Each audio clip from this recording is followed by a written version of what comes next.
Así arderon as instalacións dun restaurante en Sada. A virulencia das chamas deixou o local completamente calcinado. O lume mesmo ameazou un establo situado ao carón do edificio e os animais tiveron que ser rescatados polos bombeiros. Investígase a orixe do lume. Saudos, que tal? Boas tardes. Isto correu de madrugada. E hoxe, ás 9:30 da mañá, chegaba o molle da Coruña o cruceiro cun gromo de norovirus. Ata unha vintena de pasaxeiros continúan illados a bordo con síntomas e seguindo os protocolos establecidos. Os técnicos de Sanidade Exterior permitiron o desembarco do resto dos turistas que están desta hora visitando outras vilas galegas. Fine. Absolutely fine. Wonderful. Situation is improving now. Okay. Yeah. So, and there's a lot of sanitization going on. En Andalucía, este sábado é xornada de reflexión. Marcos Sueiro. Os candidatos pasan o día coa familia e amigos. Moreno Bonilla, o presidente, está en Málaga, e María Jesús Montero aquí en Sevilla. Están no aire 4 escanos que poderían ser determinantes para unha maioría absoluta do Partido Popular. Os candidatos aproveitan cada minuto para convertelo nun xesto que provoque unha ampla participación.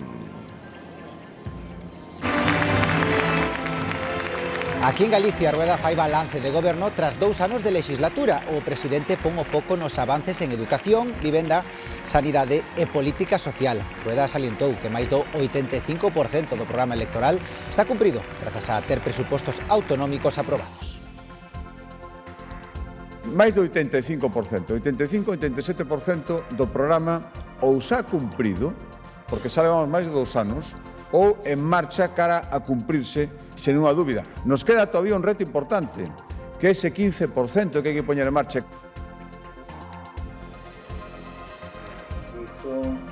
Fagoche un bizum, unha frase xa do máis empregada dende hai anos para saldar pequenas débedas entre amigos e familiares.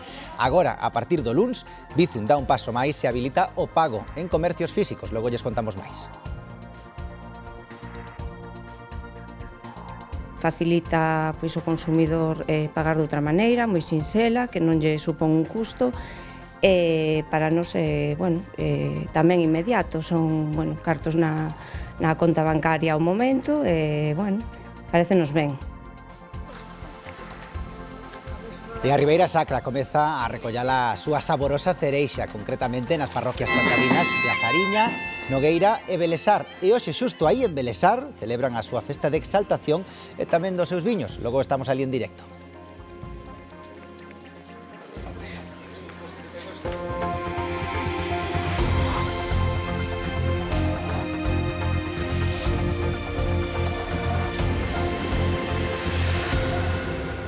Estamos vendo imaxe en directo do peirao de transatlánticos da Coruña, onde leva toda a mañá atracado o Ambition, o barco no que se declarou un gromo de norovirus cando fixo escala en Francia. Estamos vendo unha imaxe de absoluta normalidade e tranquilidade. Case todos os pasaxeiros puderon baixar do cruceiro tras a inspección de sanidade.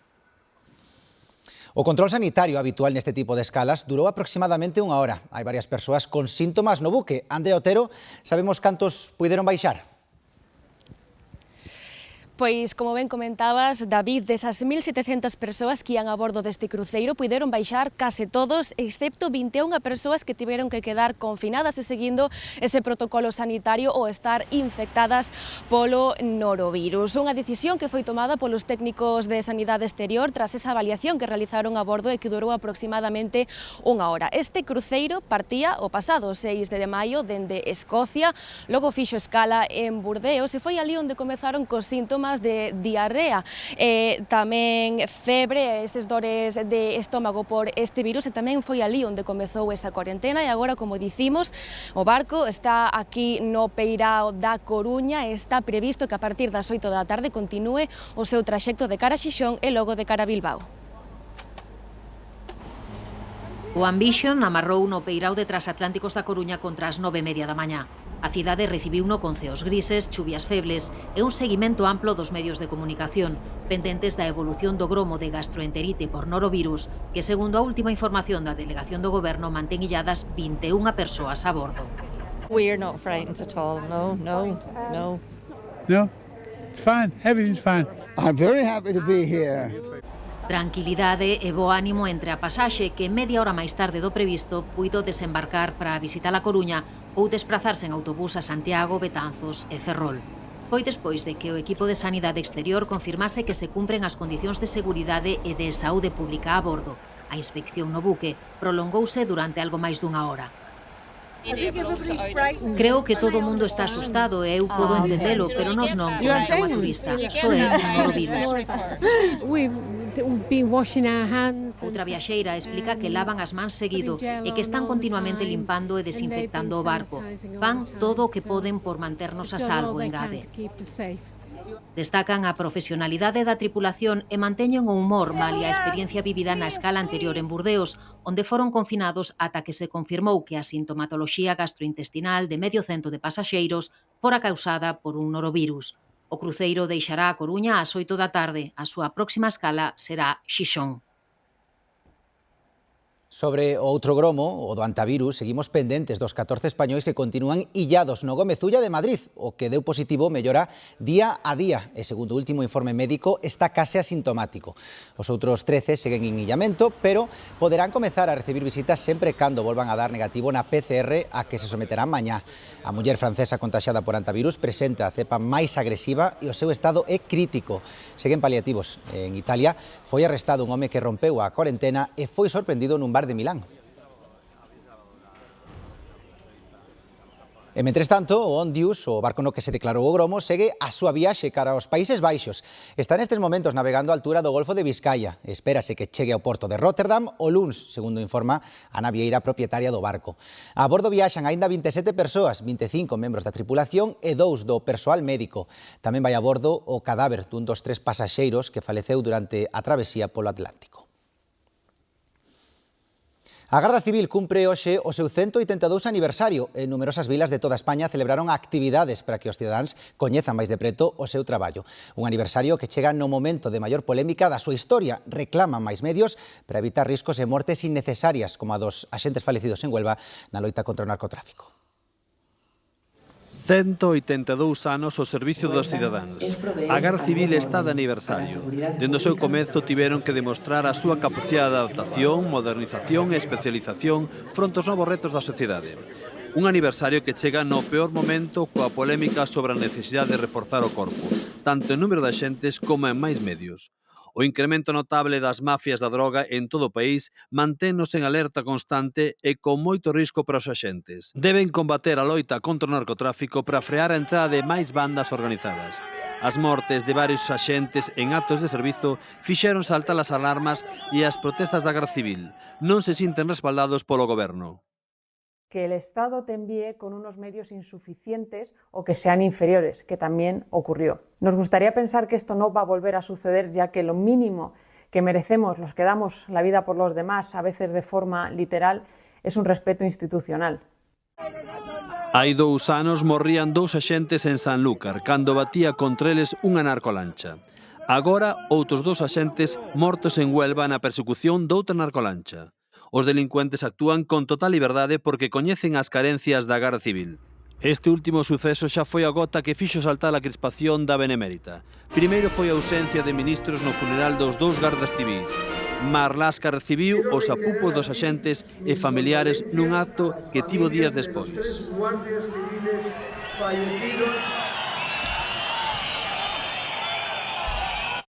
As asociacións profesionais rexeitan que as mortes de 2 axentes sexan un accidente laboral, tal e como dixo a exministra e candidata á presidencia de Andalucía, María Jesús Montero, e que despois da polémica por estas declaracións tivo que recuar. Y que, por supuesto, eran fallecimientos, como no, en acto de servicio. Es decir, fue una mala interpretación. Bueno, no sé exactamente, yo me he vuelto a escuchar porque digo que es raro que yo lo haya calificado de ninguna manera porque no tengo ni opinión ni criterio. Segundo a Fiscalía Antidrogas, as organizacións criminais medraron un 32% só entre 2023 e 2024. Só no estreito operan máis de 600 narcolanchas. Os implicados na loita contra o narcotráfico no estreito exixen máis medios.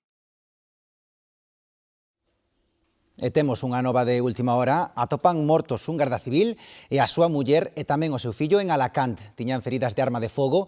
O Concello xa decretou 3 días de loito. Aínda non se saben as causas do suceso. O que si se sabe é que non existían antecedentes por violencia de xénero.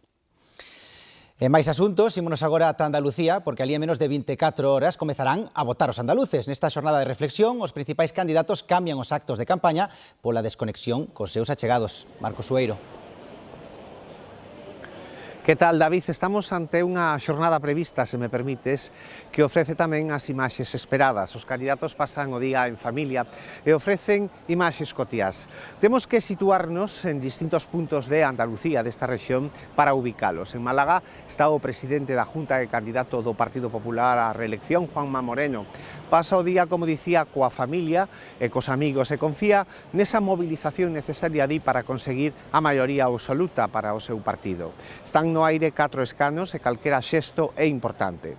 Aquí en Sevilla tamén pasa o día en familia, está a candidata socialista María Jesús Montero, que anima a todos a votar. O candidato de Vox posou en Cádiz, repetindo a frase prioridade nacional. E mentres, os cidadáns aproveitan as temperaturas moderadas para sair á rúa. Non sei se o ven, pero o centro histórico de Sevilla foi e é un fervedoiro ao longo de toda esta mañá. Quedan poucas horas, como dicía, para tomar unha decisión que ten estas claves que vemos a continuación.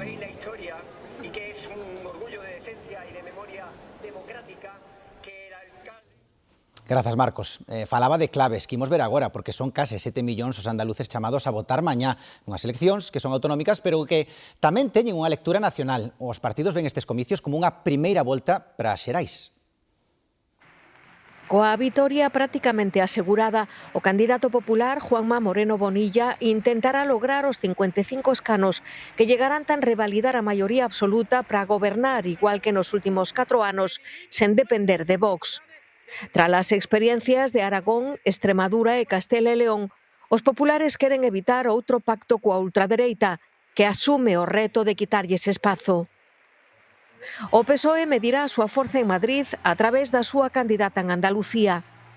Os comicios supoñen o regreso de María Jesús Montero á política andaluza despois de 8 anos, tras ser vicepresidenta do Goberno de España, man dereita de Pedro Sánchez e a única ministra que se mantivo con el en todas as legislaturas.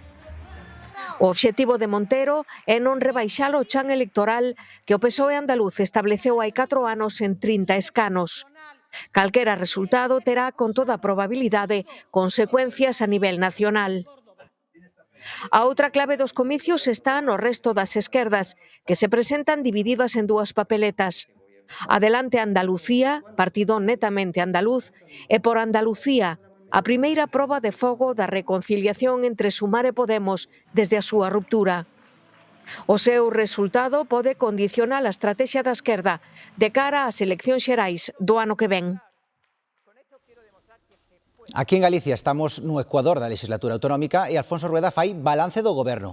Nun acto en Vigo, o presidente destaca as melloras que se produciron en Galicia nestes 2 anos. Gloria Varela.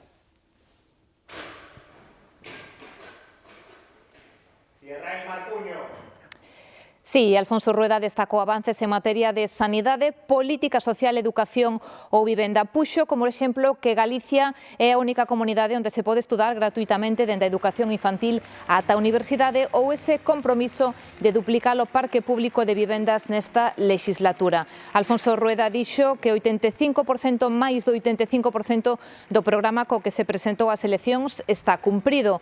Rueda tomou posesión como presidente da Xunta o 13 de abril de 2024, despois de gañar as eleccións autonómicas. Alfonso Rueda dixo que máis do 85% do programa co que se presentou ás eleccións está cumprido e puxo como exemplo a educación. Prometemos que a universidade iba a ser gratuita en Galicia para a xente que se esforzara, a xente que estudiara. Dixe onde no primeiro momento. Iso é unha promesa que non pensan cumplir. Galicia, a día de hoxe, é a única comunidade onde se pode estudiar gratuitamente dende a educación infantil ata a universidade. Tamén destacou avances en sanidade, política social e vivenda. Dixemos 4.000 vivendas en unha legislatura que dura 4 anos. E a día de hoxe están todas en marcha. A inmensa maioría podan ser fogares para 4.000 familias, para 4.000 persoas, para 4.000 galegos que esperaban eso antes de que remate a legislatura. Rueda criticou o papel da oposición en Galicia. O non a todo combátese dun xeito moi siselo, cun sí rotundo. E sí é unha palabra que ten dúas letras nada máis, e por darles algunha interpretación, sí de sentidiño e I de impulso. O meu goberno ten claro, o Partido Popular de Galicia ten claro, que nós temos que seguir cumplindo. No acto participaron todos os conselleiros do goberno, agás Diego Calvo, que está de viaxe institucional. As eleccións máis próximas en Galicia, salvo sorpresas, van ser as municipais do ano que ven. Dende o BNG agardan ter designados candidatos nas principais cidades xa estas semanas. Neste mes de maio vamos a ter prácticamente rematado este proceso nas cidades e con unha vocación clara de sumar máis alcaldías para o BNG, ser a forza que máis medre nas próximas eleccións municipais e demostrar que o BNG sigue no mellor momento da súa historia. Alrededor das 4 da mañá o lume xa estaba completamente extinguido e non houve que sufrir nin daños persoais ni nada. Aínda teñen o susto no corpo nunha parroquia de Sada. Un incendio calcinou por completo o restaurante dun club privado. A intervención dos bombeiros evitou que ardese unha corte con animais que lindaba co establecemento da hostalaría. Iria Soengas. Sí, a alerta saltaba contra as 11 da noite cando varios veciños escoitaron estouridos e viron as lapas que saían do interior do recinto deste clube privado no lugar de Souto. Ata aquí desprazáronse bombeiros de Betanzo e de Arteixo, así como dúas motobombas dos servizos forestais. Tamén participaron no operativo efectivos da Garda Civil e da Policía Local de Sada. O lume ameazaba o restaurante, pero tamén un alpendre lindeiro con animais e maquinaria que puideron ser postos a salvo sen danos. Contra as 4 da madrugada, os bombeiros daban por extinguido o lume que se producía nun momento en que o establecemento non estaba aberto, de aí que non haxa que lamentar afortunadamente danos persoais.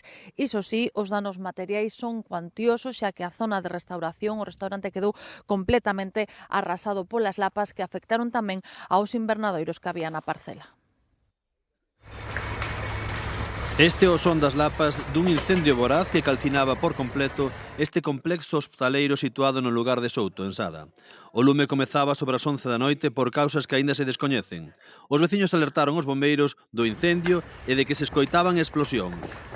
Si que o lume xa estaba completamente desenrolado, non había persoas no interior do establecemento, era un establecemento hosteleiro, vale? Estaba moi recuberto todo de madeira, moita decoración ornamental de madeira, por eso complicou tanto as tarefas de extinción. Bombeiros de Arteixo e de Betanzos tardaron varias horas en sufocar as lapas. Alrededor das 4 da mañá o lume xa estaba completamente extinguido e non houve que sufrir nin daños persoais ni nada. Levou máis tempo foi a prevención das bombonas de propano que tiña o local de hostelería. Sí que unha das bombonas sufriu dano, rajou e tivo que ser sacada para o exterior do local, pero, bueno, principalmente as tarefas de extinción enfocándose neso. O incendio tamén afectou a unha corte con animais lindeira, ao restaurante e a uns invernadoiros. Había unha corte que tiñan varios cabalos que foron evacuados a unha zona máis segura onde podían estar eles tranquilos e despois non había máis animais ni nada. Así que había moi preto, había uns tipo invernadoiros que foron calcinados polas chamas por derretidos os plásticos por completo. Esta mañá aínda botaba fume, pero a sorte foi que non houbo danos persoais, pero sí cuantiosos estragos. E tamén en Sada faleceu un motorista que bateu cunha furgoneta. Foi pouco despois do mediodía, no lugar de Samoedo, cando o home, de 41 anos, circulaba na estrada que vai cara a Bergondo. O choque coa furgoneta fixo que saíra despedido e batera contra unha casa. Os equipos médicos de emerxencia só puideron certificar o falecemento da víctima.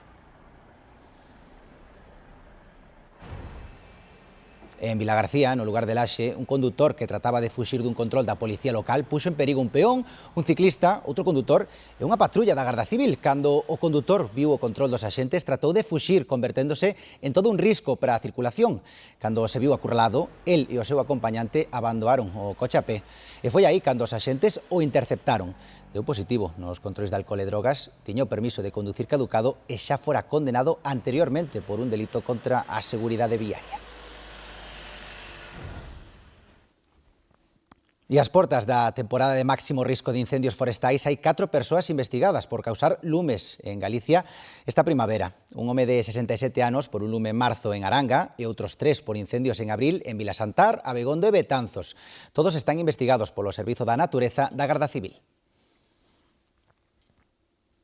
En Extremadura están conmocionados pola morte dun disparo do cantautor de flamenco Matías de Paula, que se fixo famoso actuando en tablaos flamencos. Mesmo chegou a actuar xunto a artistas como Pitingo. O disparo recibiuno a plena luz do día. A policía xa identificou o autor, pero aínda non foi detido. No ámbito internacional, Donald Trump está convencido de que Cuba se vai poñer a xiña do lado dos Estados Unidos. Dixo nunha entrevista na cadea Fox News nun momento no que hai sinais de achegamento coas autoridades da illa. Dende La Habana aceptaron unha axuda humanitaria norteamericana de 100 millóns de dólares. Estes días viaxou a Cuna o director da CIA. Sobre a guerra de Irán, Israel e o Líbano estenden a tregua 45 días máis e van celebrar negociacións de paz os días 2 e 3 de xuño. Dende os Estados Unidos califican os contactos dos últimos días como altamente produtivos. Estas son imaxes dun incendio nunha planta de gas de Venezuela ubicada no lago de Maracaibo. O incidente deixou alo menos 6 traballadores feridos e provocou importantes danos na infraestrutura.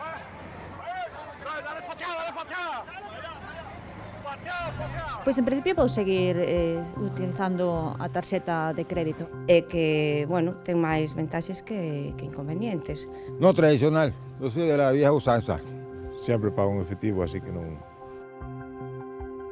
Ben, cada un que o faga como queira, pero xa imos poder pagar nalgúns establecementos co Bizum. A aplicación bancaria é a segunda con máis usuarios de España, superando os 30 millóns. A plataforma revolucionou as transferencias de cartos e agora vai competir con outros operadores de pago dentro duns días. Óscar López. Si, dende este mesmo lunes teremos unha nova opción a hora de pagar, o Bizum, que deixa de ser exclusivo xa para os pagos entre amigos ou familiares ou os comercios digitais. A partir de agora poderemos chegar á nosa tenda de toda a vida e pagar mediante a carteira digital Bizum Pay. En algúns bancos estará esta opción incluída na propia aplicación, en outros teremos que instalar unha app independente. Con este movimento, a empresa española ponse a competir con xigantes do sector como Visa ou Mastercard e o xeito de empregalo será moi sinxelo. Simplemente teremos que achegar o móvil ao datáfono, un método similar ás tarxetas digitais, e esperar ao son do pago. Grazas a todo isto, Bizum vai poñerse agora na vanguarda do sector e, sobre todo, para os clientes vai ser un novo método sinxelo. En cambio, os comerciantes teñen algunhas dúbidas, non todos están seguros de poder chegar a luns preparados para aceptar o pago co Bizum. A frase fagoche un Bizum xa non a vamos a empregar só cos amigos. A partir do luns poderemos empregala tamén cos comerciantes.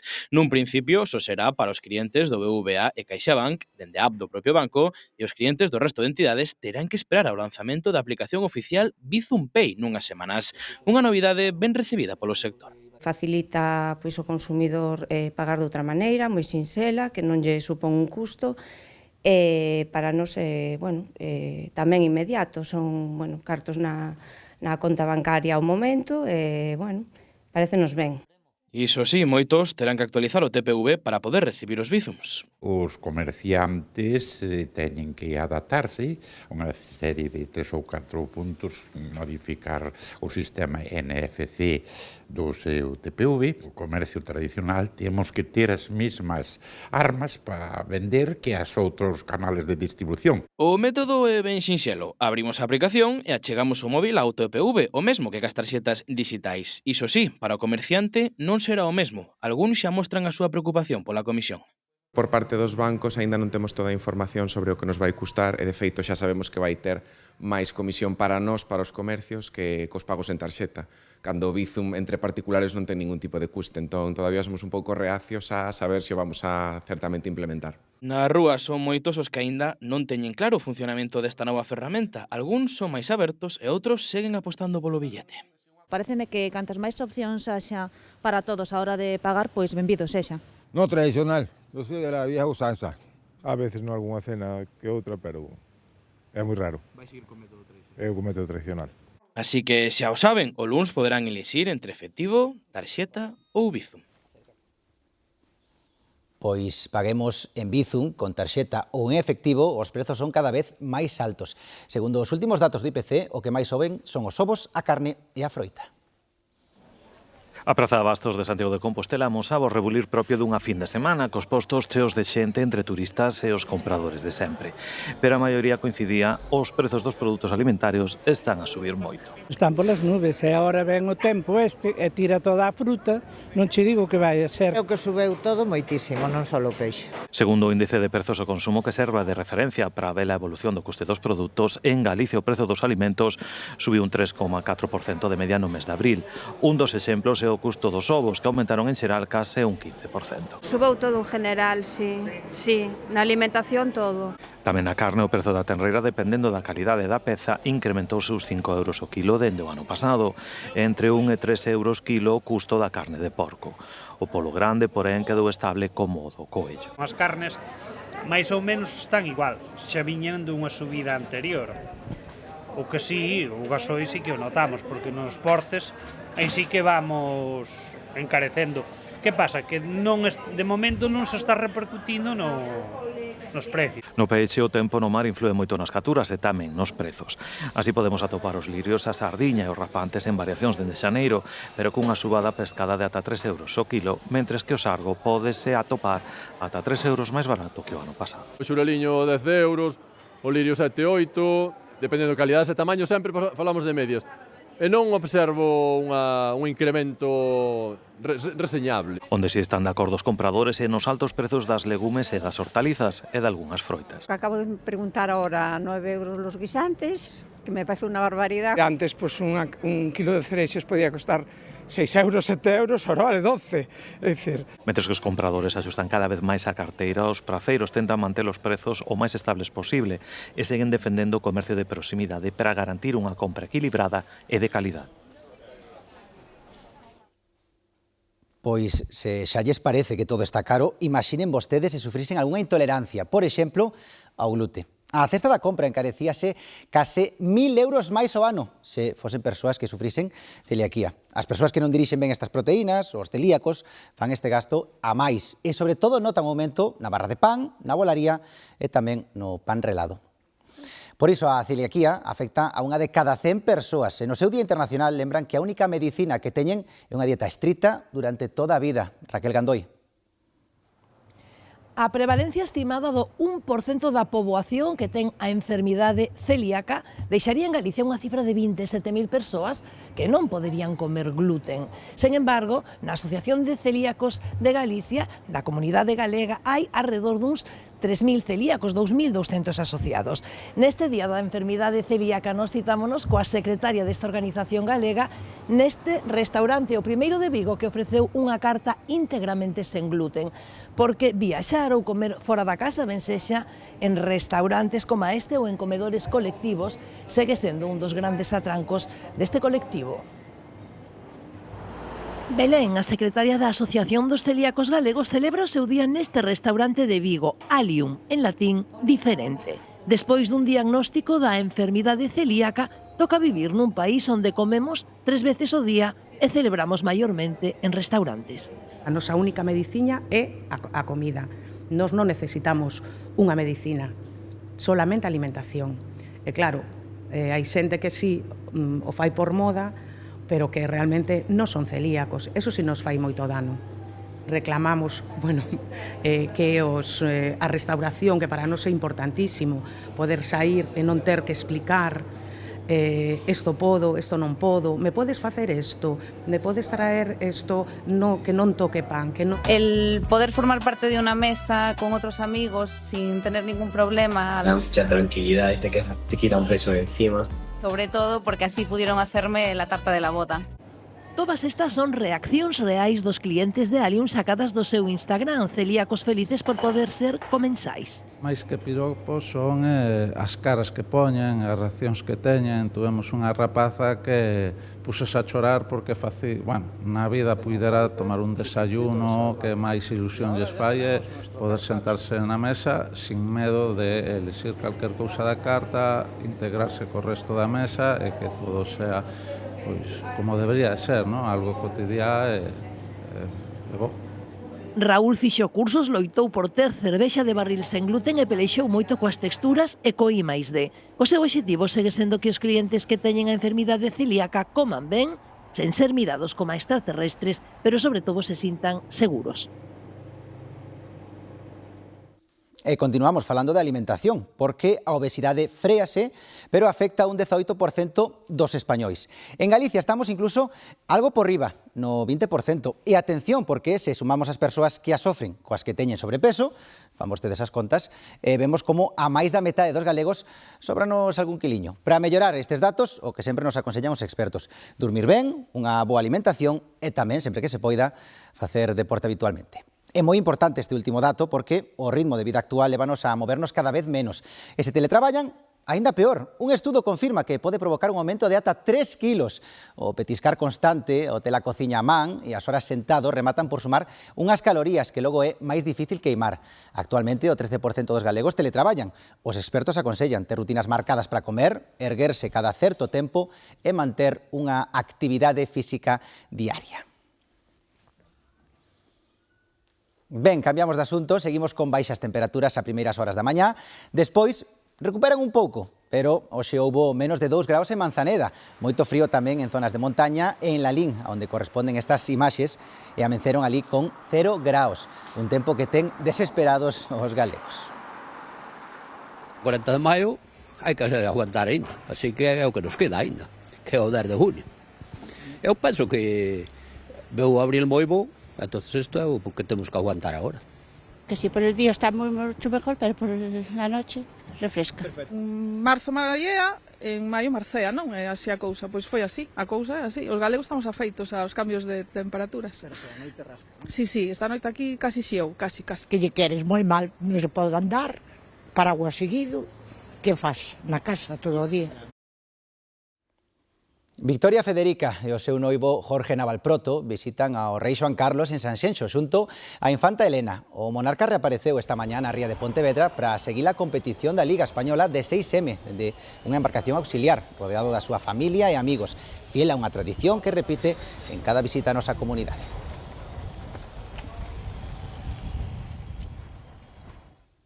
A tenreira galega é unha das carnes máis valoradas pola súa calidade e sabor. Detrás dela hai coidados diarios, crianza en liberdade e un modelo tradicional no que os becerros permanecen coas nais ata os 7 meses. Ata a Xunqueira de Espadanedo desplazouse a nosa compañeira, María Blanco. A calidade da carne comeza moito antes de chegar ao prato. A alimentación do gando, o benestar animal e o traballo das explotacións son algunhas das claves dunha carne cada vez máis prezada polos consumidores. Hoxe, as chocas do gando do macizo central non só se escoitan no monte, senón tamén no centro de Xunqueira de Espadañedo para reivindicar o seu criado diario. Detrás do gando vacún galego hai meses de crianza, cuidados diarios e un sector que segue sendo clave para o rural. Son vacas que están os 365 días do ano fora, é unha vaca que se adapta perfectamente ás condicións tanto de calor como de frío. Erva, patacas, millo, pianxo, fariña, que máis? Todo o que lle dían, é monte, claro, é pasto. O manguil vai ser a carne, eso é normal. Cada vaca ten un nombre, cada vaca sabe onde está, na zona que está, e, como digo sempre, algunha botase fora e volve, a noite volve para casa. A alimentación natural, o manexo do gando e o tempo de crianza son claves para conseguir unha carne máis tenra e saborosa. Desde que nacen están amamantándose carnais fora ou dentro e salen 2 veces ao día, amamando 2 veces ao día. As que teñen moi poucos problemas veterinarios, en veterinarios apenas gastamos nada, e despois é unha vaca que ainda encima transforma moi ben a carne, é unha carne que infiltra moi ben. A segunda mostra do gando vacún de Xunqueira de Espadañedo consolídase como escaparate da calidade da cabana gandeira galega. Pois volvemos co tempo, porque a campaña do pemento de Herbón comezou este ano con atraso debido ao mal tempo. As choivas e as baixas temperaturas obrigaron os produtores a adiar a plantación máis de 2 semanas. Desde o Consello Regulador agardan que os primeiros pementos de Herbón cheguen aos mercados a finais deste mes. Collín así ora 4 por aquí, que había aquí nunhas plantas, pero o que dicimos, colles 40, 50 pementos e o que vas a comelos ti. Polo momento, hai poucos pementos nos invernadoiros de Herbón. A campaña comezou con atraso no inverno, xa que o exceso de choiva fixo que se sementara máis tarde do habitual. Normalmente comezan a finais de febreiro, pero este ano tiveron que facelo 2 semanas despois. O tempo está afectando esta campaña moito, con un retraso como mínimo de 15 días, porque non está favorecendo nada que as plantas crezcan e se desarrollen para que boten a flor e coaje o fruto. Xa foi a campaña toda con retraso, porque xa no inverno hubo moitas horas de choiva e moita oscuridade. As previsións indican unha mellora do tempo a partir de mediados da próxima semana. Desde o Consello Regulador agardan que a finais de mes xa haxa pementos de Herbón nos mercados. Eu espero que a finales de maio teñamos produción para estar un pouco decente, para ter algo nas tiendas. Ainda que empece a haber algunha bolsiña por aí, pero como produción esperemos que a finales de maio xa teñamos algo. O ano pasado produciron arredor de 85.000 kilos baixo a denominación de orixe protexida Pemento de Herbón, que agrupa 26 produtores. No caso desta cooperativa, a Pementeira, a maior parte da produción vai para grandes distribuidoras, pero cada vez teñen máis pedidos online que venden directamente a particulares. Pois vamos confiar que cheguen pronto. Imos agora cas festas da Ascensión que manteñen esta fin de semana en Santiago unha ampla oferta de interesantes actividades e, sobre todo, de moitísima troula. Hai moita afluencia de peregrinos e turistas que se deixa notar no sector hostaleiro. Mejor ha sido venir para las fiestas de la Ascensión. En Madrid es las fiestas de San Isidro, pero aún así nos hemos venido aquí a las fiestas de la Ascensión. Sí, muy bien. Cambiar unas fiestas por otra. As festas da Ascensión continúan esta fin de semana en Santiago cargadas de propostas para seguir gozando desta celebración. Grupos de baile tradicional e agrupacións folclóricas como a Brincadeira, Cantigas e Agarimos, Ultreia e Colexiata do Sar volveron levar este sábado a súa música e baile polas prazas da zona histórica de Santiago. Anoche supimos que había aquí ya fiesta, el Compost Fest, y hoy daremos una vueltecita para ver. Está lleno de peregrinos, lleno de turistas y la verdad es que está muy bien ambientada las fiestas, fenomenal, y los trajes son preciosos. Creo que hay algo de festejos por la noche y demás, bastante concurrida toda la zona, entonces bien, disfrutando del paseo. La noria es muy chula, es como en Londres, pero en Santiago. A Ascensión é unha festa popular ben arraigada en Santiago. A importante afluencia de peregrinos e turistas déixase notar no sector hostaleiro compostelán. Gran suerte nosa é que os alemáns empezaron a vir, a xente de Alemania empezou a volver a vir peregrinos e os estadounidenses que nos están salvando. Hai como 3 semanas que xa empezaron todos os peregrinos a vir, entón con iso xa estamos cheos, pero na Ascensión, claro, un desfase. Subió mucho el trabajo, ahora hay mucha más gente y lo notamos bastante en el establecimiento. Turistas, no sé, aquí viene mucha gente de afuera, turistas, extranjeros. E aínda que por momentos a chuvia acompaña, a festa non decae, moitos visitantes seguen esta fin de semana na procura de troula. Pois veña, nós tamén continuamos de troula e ímonos agora ata unha das zonas de maior produción de cereixa en Galicia, que está na Ribeira Sacra. As parroquias chantadinas da Sariña, Nogueira ou Belesar son coñecidas como o Jerte Galego. Toca recoller a froita e gozar coa festa. Ímonos ata Belesar en directo, que ali tamén gozan co viño, Demetrio Morenza. Tes bastante ambiente, moi boas. O ambiente notas agora mesmo nesta celebración. Estamos na 20ª edición da Feira do Viño e das Cereixas aquí en Belesar, nun entorno único, incomparable desta Ribeira Sacra. Moita xente que se deu cita ao longo de toda esta mañá, moitos para mercar algunhas cereixas, para comer unha ración de polvo e tamén para levarse algunha botella de viño. Por certo, para todas aquelas persoas que hoxe se perderan esta cita, que saiban que mañá neste entorno único continuará a 20ª edición da Feira do Viño e das Cereixas en Belesar. Vimos aquí todos os anos porque teñen moi boa calidad, están moi ben as cereixas aquí, pásase moi ben aquí. Está moi rica a cereza, sí. Ahora llevar unha cajita que menos, ¿no? Están muy buenas, muy buenas. No sabíamos que había esta especialidad aquí. Se nos pilló de sorpresa, veníamos por el tema de viñedos y... Está moi rico, sí. É un viño excelente o desta zona da Ribeira Sacra. Gústame moito.